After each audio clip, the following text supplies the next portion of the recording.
মেসিকে পেনাল্টি নেওয়া শিখিয়েছিল নেইমার নিজে। বিশ্বাস হচ্ছে না? তাহলে শুনেন। বিশ্বের ইতিহাসে সবচেয়ে সফল পেনাল্টি টেকারের নাম হইল Neymar da Silva Santos junior. বন্দুকের ইয়া মিস হইতে পারে, কিন্তু নেইমারের মিস নাই।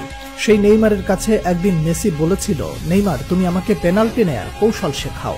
নেইমার বলেছিল, তোমার নাম মেসি, তোমাকে কি শেখাবো? আমি পারলে তুমিও পারবে। কথাগুলো কোনো কাল্পনিক কনভারসেশন নয়, পিএসজিতে থাকাকালীন এমনটা ঘটেছে বলে নিশ্চিত করেছে ফুটবল দুনিয়ার সর্বজন বিশ্বস্ত স্পোর্টস জার্নালিস্ট ফাব্রিজিও রোমানো।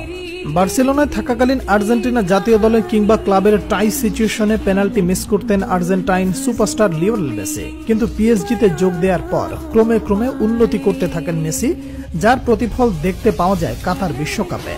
আর্জেন্টিনার হয়ে একের পর এক পেনাল্টিতে শতভাগ গোলের দেখা পান মেসি। সেই সময়ের পেনাল্টি নেওয়ার স্টাইল অনেকটা নেইমারের মতো হওয়ায় অনেকেই প্রশ্ন তুলেছিলেন, তাহলে কি নেইমারের কাছ থেকেই টেকনিক শিখেছেন মেসি? কাতার বিশ্বকাপের ৩ বছর পর মিলল সেই প্রশ্নের উত্তর। সাম্প্রতিক সময়ে ইন্টারভিউয়ে নেইমারের বিভিন্ন বিষয়ে উঠে আসায় মেসির পেনাল্টি টেকনিক শিখতে চাওয়ার কথাটি ব্যাপকভাবে ভাইরাল হয় নেট দুনিয়ায়।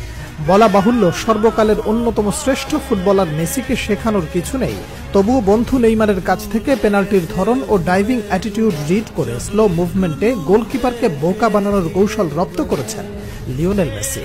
বার্সেলোনায় দীর্ঘকাল ছিলেন বন্ধুবর। নিজেকে নতুনভাবে আবিষ্কার করতে জাকবনিত প্রভাব ছড়িয়ে দিতে বার্সা ছাড়েন নেইমার। রেকর্ড ট্রান্সফারে যোগ দেন ফরাসি ক্লাব পিএসজিতে।